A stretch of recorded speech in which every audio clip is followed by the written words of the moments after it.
My mother wished I was never born because she wanted a son, gave my stepbrother my room, and special treatment.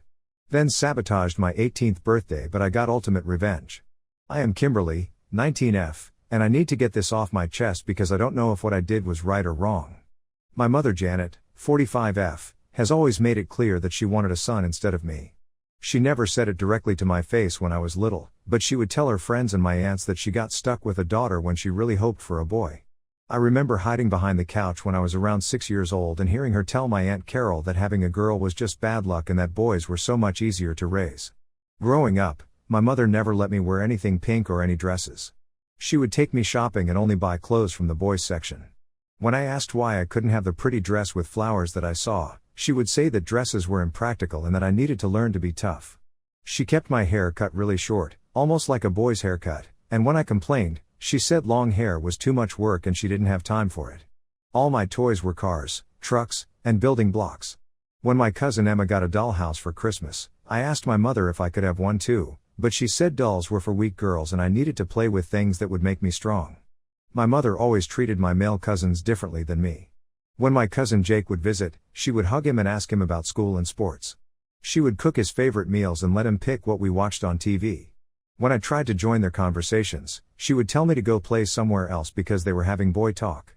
During family gatherings, she would brag about Jake's soccer achievements and tell everyone how proud she was of him, but when I brought home good grades or won a school competition, she would just nod and change the subject. She also had very negative opinions about other women. When her coworker Susan got promoted to manager, my mother spent the whole evening telling my father that Susan must have flirted with the boss to get the job. She said women only succeeded by using their looks and that they couldn't compete with men based on actual skills. When my teacher Mrs. Rodriguez called to praise my math skills, my mother hung up and said that female teachers always played favorites and probably liked me because I reminded her of her own daughter. Because of what my mother said about women, I was afraid to make friends with girls at school. She would warn me that girls would spread rumors about me and steal my boyfriends when I got older. She said boys were more loyal and honest, so I should stick to having male friends. I spent most of my childhood playing with boys during recess and avoiding the girls in my class, even when they tried to include me in their games. When I was 14, everything changed. My parents had been married for 16 years, and I thought they were happy together. Then one day, my father Bruce, 47M, came home from work and told my mother he wanted a divorce. He explained that he had been having an affair with a woman from his office for the past year. My mother started crying and throwing things around the house. She grabbed my arm and told me we were leaving immediately. We packed our clothes and went to stay at a motel for 2 weeks while my parents worked out the divorce details. During the divorce process, my mother tried to turn me against my father. She would scream at me whenever I said I wanted to visit him. She told me I was betraying her by wanting to see the man who had cheated on our family. One time, when I mentioned missing him, she looked at me with disgust and said I was just like every other woman, always choosing men over family loyalty. The divorce took 8 months to finalize, and throughout that time, my father continued paying all our expenses and let us stay in the family house so I wouldn't have to change schools. My father handled the divorce very differently than my mother. He never spoke badly about her in front of me. He admitted that having an affair was wrong and apologized for hurting our family. He made sure my mother and I had everything we needed, and he took me out for dinner every week to make sure I was doing okay. He helped me with homework and came to my school events, just like he always had. 3 months after the divorce was final, my mother started going out to bars and clubs almost every night. She said she needed to find someone new and that she wasn't going to be alone forever. She met Harvey, 41M, at a dance club downtown. Harvey was a music teacher at the local high school and had been divorced for 2 years. He had a son named Barry, 16M, from his previous marriage. When my mother first introduced me to Harvey and Barry, I noticed how differently she acted around them. She laughed at all of Harvey's jokes and asked Barry lots of questions about his interests. She bought Barry gifts during their first few weeks of dating, a new video game, expensive sneakers, and a skateboard. She had never bought me presents like that unless it was my birthday or Christmas. After 6 months of dating, my mother announced that Harvey and Barry were going to move into our house. My father still owned the house, so when he found out about the plan, he called my mother immediately. He told her that if Harvey wanted to live in his house, he needed to pay rent. My mother accused my father of being jealous, but Harvey agreed to pay monthly rent without any argument. Once they moved in, the favoritism became impossible to ignore. My mother switched my bedroom furniture with Barry's. I had a nice queen-size bed with a good mattress, and Barry had a smaller bed from the guest room. She said that since Barry was the guest in our house, he deserved the better furniture. She also moved Barry into the bigger bedroom that had its own bathroom, while I was moved to the smaller room that shared a bathroom with everyone else. The differences became obvious during meals too. Barry would often ask for second helpings at dinner, and my mother would pile more food on his plate while telling him he was a growing boy who needed his nutrition. When I asked for more food, she would tell me I had already eaten enough and that I needed to watch my weight. She called me greedy when I reached for an extra piece of bread or another serving of vegetables, but she encouraged Barry to eat as much as he wanted. My father had season tickets to our local baseball team, and every summer he would take me to games. It was something we had done together since I was 7 years old.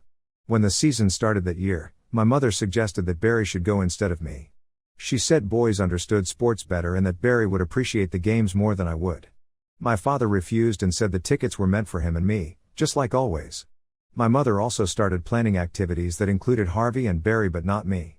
She would announce that the three of them were going to the movies or to a restaurant, and when I asked if I could come, she would say they needed time to bond as a new family unit. She took them on weekend trips to the lake and to visit Harvey's relatives, but told me I needed to stay home and clean the house or do homework. The worst part was how she started treating me during Barry's school events. She would attend his soccer games and cheer loudly from the sidelines.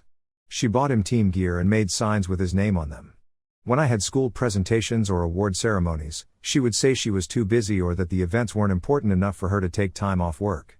She never missed anything related to Barry, but she missed most of my school activities. 2 years after Harvey and Barry moved in, I was getting ready to graduate from high school and turn 18. My father wanted to throw me a big graduation party since it was also going to be my 18th birthday. He planned to invite all our relatives and family friends, and he wanted to have it catered with my favorite foods. When he told my mother about the party, she said it was unnecessary and too expensive. She suggested we should just have a small cake at home instead. When my father insisted on the big party, my mother changed her argument. She said it wasn't fair to Barry to have such an elaborate celebration for me when we never did anything special for him. She even suggested that we could use my party as an opportunity to celebrate Barry's recent good grades and make it a joint celebration.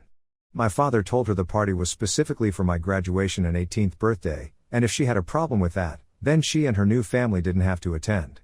During the party planning, my mother tried to control the menu based on what Harvey and Barry liked to eat. Harvey was vegetarian, so she wanted all the food to be vegetarian. Barry didn't like seafood, so she said we shouldn't serve any fish or shrimp. I had specifically requested my favorite foods, including salmon and shrimp cocktail, since it was my party. When I insisted on keeping these items on the menu, my mother called me selfish and said I was being inconsiderate to our guests. This led to our biggest argument ever.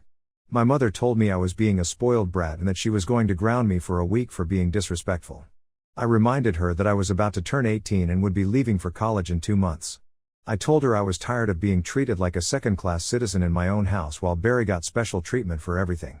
I said that if she wanted to continue treating me poorly, I would move out immediately and never speak to her again. The party was held on a Saturday afternoon in our backyard. My father hired a catering company, and about 50 people came to celebrate with us. My mother barely participated in the party. She sat in the kitchen drinking wine and didn't mingle with the guests. When it was time to cut the cake, she refused to stand next to me for photos. All the pictures from that day showed just my father and me together. About an hour into the party, my mother surprised me by bringing me a plate of my favorite salmon. She handed it to me with a small smile and said she hoped I was enjoying my special day. I was happy because it seemed like she was finally making an effort to be nice to me. I took a big bite of the salmon, but immediately had to spit it out because it was covered in so much salt that it was completely inedible. I looked up at my mother, and she was standing there holding an empty salt container with a smug expression on her face. When I asked her why she did that, she shrugged and said she was teaching me a lesson about being entitled and demanding special treatment. She called it a harmless prank and walked away laughing. I was shocked that she had deliberately ruined my food at my own birthday party. I realized that she had done it on purpose to humiliate me in front of our guests. I remembered that we had security cameras in the backyard, so I went inside and downloaded the footage from that day. The video clearly showed her dumping salt all over my plate before bringing it to me. I decided not to say anything to anyone at the party, but I saved the video and started planning what I would do next. I knew I needed to wait until I was safely moved out of the house before taking any action. 6 weeks later, my father helped me move into my college dorm room. Once I was settled and had some distance from the situation, I created a group text message that included my father, Harvey, and Barry. I sent them a long message explaining how my mother had treated me differently than Barry for the past 2 years. I described specific examples of the favoritism and emotional mistreatment I had experienced. Then I attached the security camera video from my birthday party as proof of what kind of person my mother really was. I made sure to tell them that Barry had never done anything wrong and that my issues were only with my mother's behavior. I ended the message by asking Harvey if he felt comfortable leaving his son in the care of someone who would do something so cruel to her own daughter. I know what I did destroyed my mother's relationship and got her kicked out of the house, but I don't feel sorry about it. I just want to know if other people think I went too far by exposing what she did. Update 1: I wasn't expecting so many responses to my original post, but thank you to everyone who reached out with support and advice. A lot of people asked for an update, so here's what happened after I sent the group message. My father called me within an hour of receiving the message. He was quiet for a long time after I answered the phone, and then he started apologizing over and over. He said he knew my mother favored Barry, but he had no idea how bad things had gotten. He explained that he only saw us during our weekly dinners and weekend visits, so he missed most of the day-to-day treatment I was dealing with at home. He told me he immediately drove over to the house and confronted my mother about the video.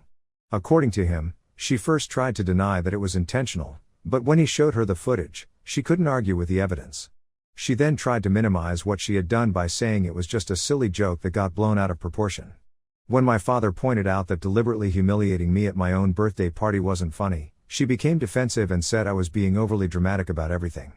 My father gave her a 30-day notice to move out of the house. He said he should have done it years ago when he first noticed how differently she treated Barry compared to me. He also told her that he was going to start documenting everything in case she tried to claim she deserved part of the house in some kind of legal proceeding. Since the house was in his name alone and she had never contributed to the mortgage payments, she had no legal claim to it, but he wanted to be prepared just in case. Harvey's reaction was more complicated than I expected. He called me 2 days after receiving the message and asked if we could talk on the phone. He said he had noticed that my mother seemed to give Barry more attention than me, but he assumed it was normal for parents to treat their biological children differently than stepchildren. He admitted that he had seen her make comments about my weight and my clothing choices, but he thought it was typical mother-daughter conflict. Harvey said watching the birthday party video made him realize how wrong he had been to dismiss the signs of mistreatment. He told me that when he confronted my mother about it, she immediately became angry and started blaming me for ruining their relationship. She said I was jealous of Barry and that I had deliberately created problems because I couldn't handle sharing her attention with someone else. According to Harvey, my mother refused to acknowledge that her behavior toward me had been inappropriate. She insisted that everything she did was normal parenting and that I was just oversensitive. She accused me of manipulating the situation by saving the video and waiting months to use it against her. Harvey said her complete lack of remorse made him realize that he couldn't continue their relationship. He decided to postpone their wedding indefinitely and asked my mother to move out of the house so he and Barry could have space to figure out their next steps. Harvey had been paying rent to my father for 2 years, so he asked if he and Barry could continue living there temporarily while he looked for a new place. My father agreed because he liked Harvey and Barry, and he said having reliable tenants would help with the mortgage payments. Barry also reached out to me through social media. He sent me a long message saying he had never realized how poorly my mother treated me compared to him. He said he always thought she was just being nice to him because she wanted to make a good impression on his father. He apologized for not speaking up when he witnessed her making mean comments to me or excluding me from family activities. Barry told me that he had tried to ask my mother why she treated me differently, but she always brushed off his questions or changed the subject. He said there were times when he felt uncomfortable with the special treatment he was receiving, especially when it was obvious that I was being left out or criticized for things he was praised for. He asked if we could still have a relationship despite what happened between my mother and his father. I told him that I had never blamed him for any of the problems and that I would be happy to stay in touch. We've been texting regularly since then, and he even visited me at college last weekend. He brought me some of my belongings that I had left at the house, including some photo albums and books that my mother had apparently packed up and put in the garage. The most difficult part of this whole situation has been dealing with my mother's reaction. She started calling and texting me constantly after my father confronted her about the video. Her messages alternated between trying to guilt me into retracting my statements and threatening me for ruining her life. In some messages, she would claim that everything she did was out of love and that I had misunderstood her intentions. She said she was just trying to make Barry feel welcome in our family and that I was being selfish by expecting her to ignore his needs. She insisted that the birthday party incident was meant as a lighthearted joke and that I was being too sensitive about it. In other messages, she would become angry and accusatory. She blamed me for destroying her relationship with Harvey and ruining her chance at happiness. She said I was vindictive and manipulative for recording her and using the evidence against her. She accused me of planning the whole thing from the beginning and waiting for the perfect moment to strike back at her. The messages became more frequent and more hostile over the following weeks. She would send multiple texts per day, sometimes calling me names and accusing me of being ungrateful for everything she had done for me over the years. She said I was just like my father, a cheater and a liar who couldn't be trusted. She threatened to come to my college campus and cause a scene if I didn't respond to her messages. I eventually had to block her phone number and all her social media accounts because the constant messages were affecting my ability to focus on my classes and adjust to college life. My father suggested that I might want to file a restraining order if the harassment continued, but so far, blocking her has been effective. Harvey moved out of the house 2 weeks ago and found a small apartment across town. He said he needed time to think about everything that had happened and figure out what was best for Barry. My mother had to move in with her sister Carol temporarily because she couldn't afford her own place right away. According to my father, my mother has been telling everyone in our family that I lied about her treatment of me and that the birthday party video was taken out of context. She's been calling our relatives and trying to get them to contact me and convince me to admit that I exaggerated everything. Most of our family members have stayed out of the situation, but a few have reached out to ask for my side of the story. My Aunt Carol called me last week and said that having my mother as a houseguest has been very difficult. She said my mother complains constantly about how unfairly everyone has treated her and refuses to take any responsibility for the problems in her relationships.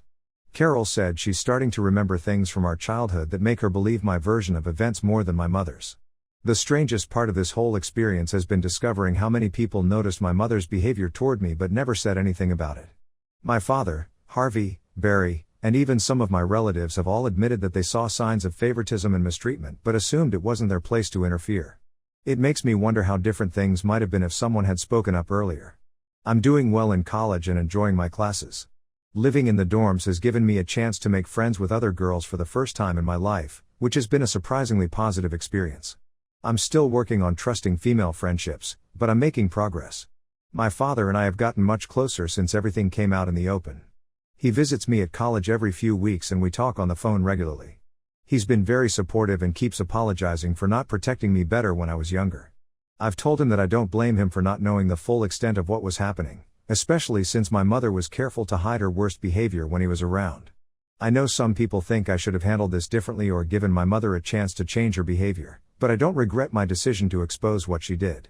I spent too many years being treated as less important than Barry, and I wasn't willing to continue pretending that her treatment of me was acceptable.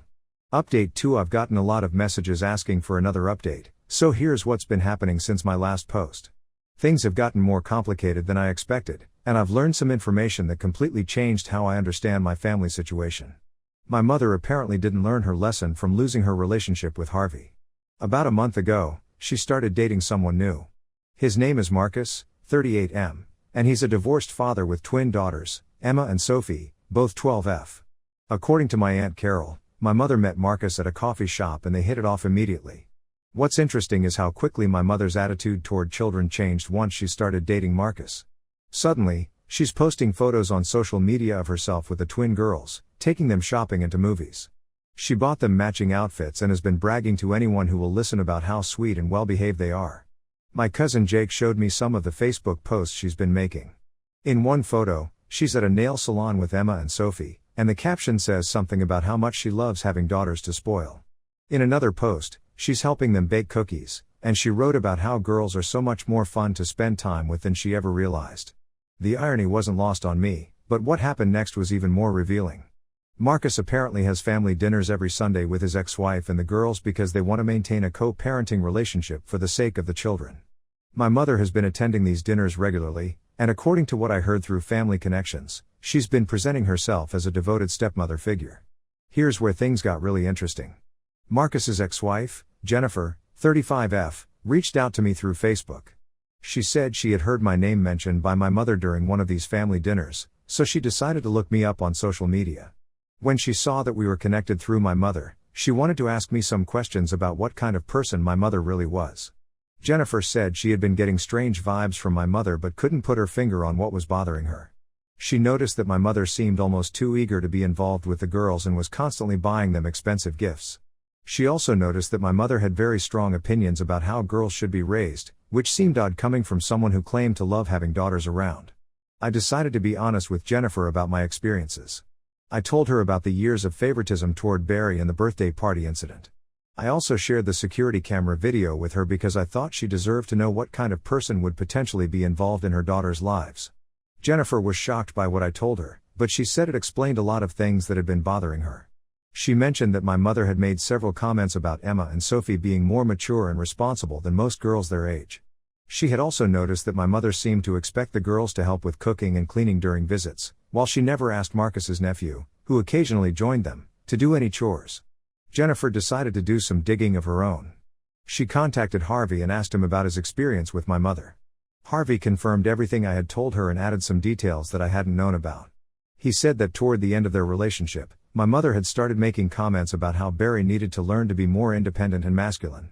She had criticized Harvey for being too gentle with Barry and suggested that he needed to be tougher on his son. Armed with this information, Jennifer confronted Marcus about my mother's history. Initially, Marcus didn't want to believe that my mother could be capable of the kind of behavior I had described. He said she had been nothing but loving and supportive toward his daughters, and he couldn't imagine her treating any child poorly.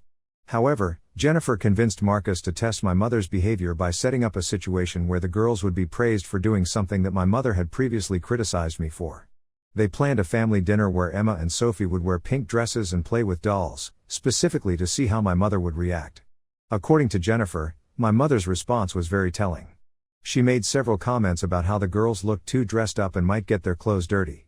She suggested that they should change into more practical outfits before dinner. When the girls wanted to show her their new dolls, she seemed disinterested and quickly changed the subject to ask about their grades and extracurricular activities. Later that evening, my mother made a comment to Marcus about how he was spoiling the girls by letting them wear impractical clothing and play with toys that wouldn't teach them useful skills. She suggested that Emma and Sophie would benefit from more structured activities that would prepare them for the real world. Marcus started paying closer attention to my mother's interactions with his daughters after that dinner. He noticed that she often redirected their conversations away from topics she considered too frivolous, like movies, music, and friends. She would instead ask them about school subjects, chores they were doing at home, and whether they were helping their mother with household responsibilities. He also observed that my mother seemed to have very specific ideas about how girls should behave. She would correct the girls if they were too loud or giggly, telling them that ladies should speak more quietly and seriously. She discouraged them from wearing bright colors or anything she considered too flashy. She also made comments about their eating habits, suggesting they should be more mindful about portion sizes and food choices. The breaking point came during a weekend trip that Marcus had planned for just him, my mother, and the girls. They went to an amusement park, and my mother spent most of the day complaining about the crowds and suggesting that the girls were getting too excited and needed to calm down. When Emma wanted to ride the roller coaster multiple times, my mother told Marcus that he was teaching her to be demanding and self-centered. On the drive home, my mother made a comment about how different the girls were from Barry. She said Barry had always been more mature and easier to handle, and she implied that Marcus needed to be stricter with Emma and Sophie if he wanted them to develop proper character. She suggested that girls required more discipline than boys because they were naturally more emotional and dramatic. Marcus finally realized that my mother's treatment of his daughters was following the same pattern I had described from my own childhood. He broke up with her the following week and told her that he didn't think they were compatible as a couple. According to Jennifer, my mother was furious and accused Marcus of choosing his ex-wife over her. She claimed that Jennifer had poisoned him against her and that she was the victim of a conspiracy. After the breakup, my mother apparently went to my Aunt Carol and told her that I had ruined another relationship for her by spreading lies about her character. She said I was vindictive and jealous of her happiness, and that I had contacted Marcus's family specifically to sabotage her new romance. Carol called me to ask if this was true, and I explained exactly what had happened. Carol said she was starting to see a pattern in my mother's relationships and behavior. She admitted that even when we were children, she had noticed that my mother seemed more comfortable around boys than girls. She remembered my mother making comments about how girls were more difficult to raise and how she was lucky that Carol's sons were easier to handle than daughters would have been. My father has been keeping me updated on my mother's situation through Carol. Apparently, she's been struggling financially since losing her relationship with Harvey and the free housing that came with it. She's been working part-time at a retail store, but the pay isn't enough to afford her own apartment. Carol has been letting her stay in the guest room, but she's getting tired of my mother's constant complaining and blame shifting. The most frustrating part for me has been watching my mother continue to refuse to acknowledge that her behavior toward me was wrong. Every time someone confronts her about it, She insists that she was just trying to prepare me for the real world and teach me important life lessons. She maintains that the birthday party incident was harmless and that everyone is overreacting to what she considers normal parent-child dynamics. Barry and I have maintained our friendship throughout all of this drama. He started his senior year of high school last month, and he's been living with his father in their new apartment. He tells me that Harvey is doing much better since ending his relationship with my mother, and that they've both learned valuable lessons about recognizing red flags in relationships. I'm now in my second year of college and doing well academically. I've made several close female friends, which has been a healing experience for me. It's taken time to learn how to trust other girls and women, but I'm gradually understanding that my mother's opinions about female relationships were wrong. The situation has also brought my father and me closer together. He's been very supportive throughout this entire process and has apologized multiple times for not protecting me better when I was younger. He's also been seeing a counselor to work through his own guilt about not recognizing the extent of my mother's emotional abuse. I still have no contact with my mother, and I have no plans to change that. She's burned too many bridges and hurt too many people for me to consider giving her another chance. I'm focused on building healthy relationships and creating a life that makes me happy, without the constant stress of trying to earn approval from someone who was never going to give it to me. Update 3. This will be my final update because I think I've shared everything that needs to be said about this situation. A lot has happened since my last post, and I want to give everyone closure on how things turned out. First, the most significant development involves my Aunt Carol. She finally reached her breaking point with my mother about 6 weeks ago. According to Carol, my mother had been living with her for almost 5 months and had made no real effort to find her own place or improve her financial situation. She was working part-time at a department store but spending most of her paycheck on clothes and makeup instead of saving money for a deposit on an apartment. The final straw came when Carol discovered that my mother had been going through her personal belongings and reading her diary. Carol had been writing down her thoughts about the family situation, including her growing concerns about my mother's behavior patterns. When she confronted my mother about the invasion of privacy, my mother claimed she was just trying to understand why everyone was turning against her. Carol told my mother she had 2 weeks to find somewhere else to live. During those 2 weeks, my mother tried to contact several other family members asking if she could stay with them temporarily. Most of our relatives declined, citing various reasons like not having space or being too busy with their own families. The few who might have been willing to help changed their minds after Carol shared more details about what living with my mother had been like. My mother ended up having to move into a small studio apartment in a less desirable part of town. She could barely afford the rent and had to sell some of her furniture to come up with a security deposit. According to Carol, she's been struggling to make ends meet and has been asking family members for loans, which most people have refused to give her. Around the same time, I received a call from Jennifer, Marcus's ex-wife. She wanted to let me know that my mother had been trying to contact Marcus again, despite their breakup months earlier. My mother had been sending him texts and leaving voicemails, asking for another chance and claiming that she had learned from her mistakes. She even showed up at his workplace once, trying to convince him that they belonged together. Jennifer said that Marcus had been clear with my mother that their relationship was over and that he wasn't interested in getting back together. However, my mother apparently interpreted his politeness as encouragement and continued to pursue him. Jennifer was concerned because Emma and Sophie had mentioned seeing my mother's car parked outside their school on a few occasions, though they weren't sure if she was actually watching them or just happened to be in the area. Marcus ended up having to block my mother's phone number and threatened to call the police if she continued to harass him or show up at places where his family would be. This finally seemed to get through to her, and the contact stopped after that.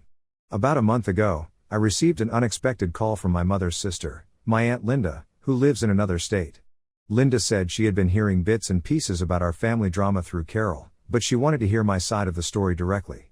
After I explained everything that had happened, Linda shared some information that helped me understand my mother's issues even better. Linda told me that when they were growing up, their mother, my grandmother, had always favored boys over girls. She would constantly tell my mother and Linda that sons were more valuable because they carried on the family name and would take care of their parents in old age. My grandmother would criticize the girls for being too emotional, too expensive to raise, and too likely to abandon the family when they got married. According to Linda, my mother internalized these beliefs and spent most of her childhood trying to prove that she was just as good as a son would have been. She would reject traditionally feminine activities and try to excel at things that were considered more masculine. However, no matter what she accomplished, my grandmother would still make comments about wishing she had more sons instead of daughters. Linda said that my mother's desire to have a son probably came from wanting to give her own mother the grandson she had always wanted. When I was born instead, my mother may have seen it as another failure to meet her mother's expectations. This doesn't excuse how she treated me, but it does explain where some of her attitudes came from. This conversation with Linda helped me understand that my mother's problems run much deeper than just preferring Barry over me. She has spent her entire life trying to win approval from people who would never give it to her, and she passed that same toxic pattern down to me. The difference is that I recognized the pattern and chose to break free from it instead of continuing the cycle. Barry graduated from high school last month and will be starting college in the fall. He and his father Harvey have both been doing well in their new living situation. Harvey has started dating someone new, a woman named Patricia who has 2 adult children of her own. Barry likes Patricia and says she treats him with respect and kindness, which is what he deserves. My father has also been thriving since getting my mother out of his house. He's been dating casually and focusing on his hobbies and friendships. He's planning to visit me at college next month, and we're going to take a weekend trip together to explore some national parks. Our relationship has never been stronger, and I'm grateful that we were able to reconnect after all the chaos. As for me, I'm finishing my sophomore year of college with excellent grades. I've declared a major in psychology, partly because going through this experience made me interested in understanding family dynamics and childhood trauma. I've been volunteering at a local center that supports teenagers from difficult family situations, and it's been rewarding to help other young people who are dealing with some of the same issues I faced. I've also been in a relationship for the past 4 months with a classmate named Daniel. He comes from a healthy family with good communication and mutual respect between all the members. Being around his family has shown me what normal parent-child relationships look like, and it's helped me recognize just how abnormal my childhood really was. My mother has made a few attempts to contact me over the past year, usually around holidays or my birthday. She sends cards or emails that alternate between trying to guilt me into resuming contact and attempting to rewrite history by claiming that our relationship was better than I remember it being. I don't respond to any of these communications, and I've made it clear to other family members that I don't want updates about her life or messages passed along from her. Some people have asked me if I ever plan to reconcile with my mother or give her a chance to make amends. The answer is no. She had 18 years to be a good parent to me, and instead of taking responsibility for her failures, she continues to blame everyone else for the consequences of her actions. She has shown no genuine remorse for how she treated me, and she hasn't made any real changes to her behavior or attitudes. I understand that some people believe in forgiveness and second chances, but I also believe in protecting myself from people who have proven they will harm me. My mother is not entitled to a relationship with me just because she gave birth to me. I've built a life without her toxic influence, and I'm not willing to jeopardize my mental health and happiness by letting her back into it. The most important thing I've learned from this entire experience is that family isn't just about blood relations. The people who truly care about me have shown it through their actions, not just their words. My father stepped up and protected me when he learned the truth. Barry maintained our friendship despite the chaos surrounding our parents. Harvey treated me with more respect in 2 years than my mother did in 18. I've also learned that speaking up about mistreatment isn't vindictive or cruel, even when it has serious consequences for the person who caused the harm. My mother lost her relationships and her housing situation because of her own choices, not because I exposed them. All I did was tell the truth about what happened to me. For anyone reading this who might be in a similar situation, I want you to know that you don't have to accept poor treatment from family members just because they're related to you. You deserve to be treated with basic respect and kindness, regardless of your age, gender, or position in the family. If the adults in your life aren't protecting you from abuse, it's okay to protect yourself. I also want to say that cutting contact with toxic family members gets easier over time. The first few months were difficult because I had to resist the urge to respond to my mother's attempts at manipulation. But now, more than a year later, I rarely think about her except when someone asks for an update.